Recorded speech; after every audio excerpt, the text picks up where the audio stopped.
Winning just feels good, right and just. However, what if winning was just a distraction?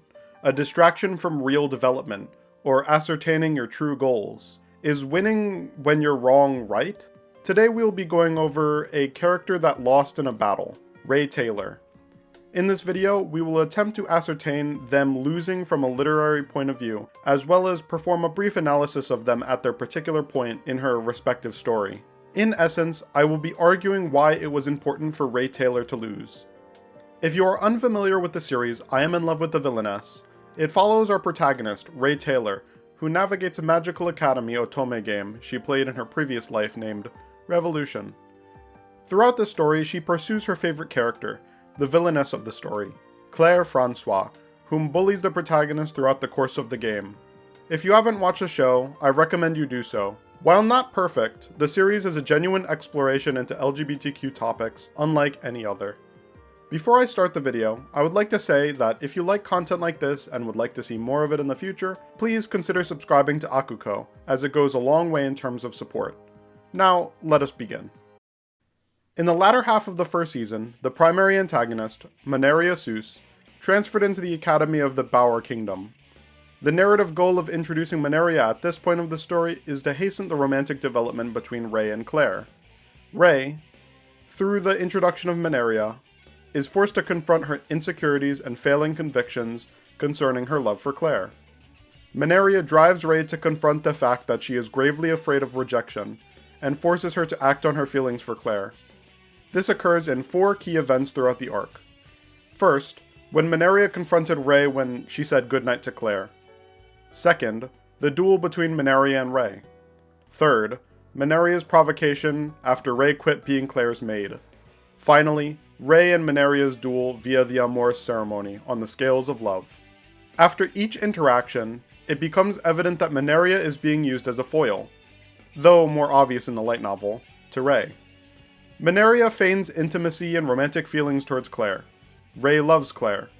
Manaria manipulates others. Rae is unable to read others. Manaria shines in front of an audience and draws all attention to her. Rae actively avoids the attention of others. Manaria is a princess, Rae is a commoner. Manaria is confident, Rae is not. In the first provocation, Manaria questions Rae in her love for Claire.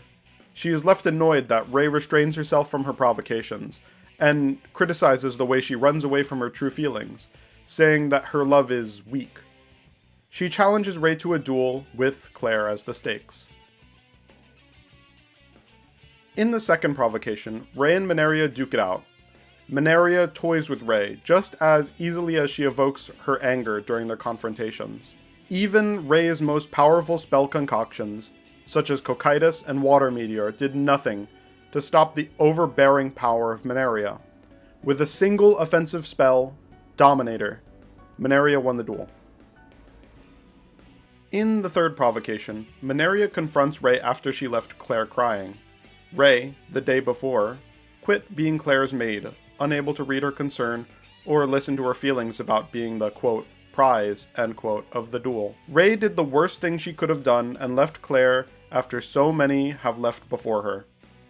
Manaria directly addressed Rae's affirmation that she can have a love that seeks nothing in return, by responding that a love like that always breaks. The human heart isn't strong enough or pure enough for that. In the final provocation, Rae beat Manaria by proving her love on the scales of love. She found the greatest offering to the scales, the branch of true love, and confessed to Claire her true, unadulterated feelings. Words from her heart. Manaria lost, as she only offered superficial words from a story, an offering equally as fake. The reason why Manaria's claims hurt Rae so much is because she's a manipulator. Manaria can manipulate Claire to love her, and Rae knows as much. Hence the desperation, rage, and frustration Rae underwent to try and distance them is understandable. It is why she agreed to the duel in the first place. It is also the reason she lost.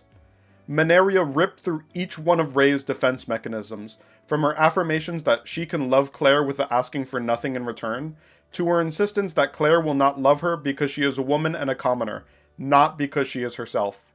Rae is deathly afraid of utter rejection from Claire, which paralyzes her from authentically pursuing her. Happy sitting on the sidelines? Rae could never be content as to receive nothing in return for her love. Manaria's provocations forced Rae to think about the love that she wants, between her and Claire.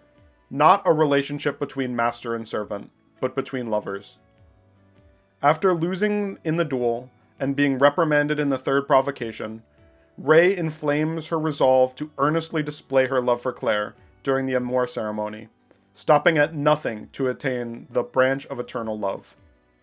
Rae crushes Manaria's fanciful superficial offerings of the flower of Flora and the dramatic recitations of Poesie Amour, and asks Claire to return to her side not as a maid, servant, or friend, but her partner. This is the first time Rae genuinely asks for reciprocation for her love. It is also the first time she realizes that she is the one that ought to make Claire happy, not any other suitor. Not Manaria, and not Thane. Rae had to lose. Rae had to stop running. Thank you.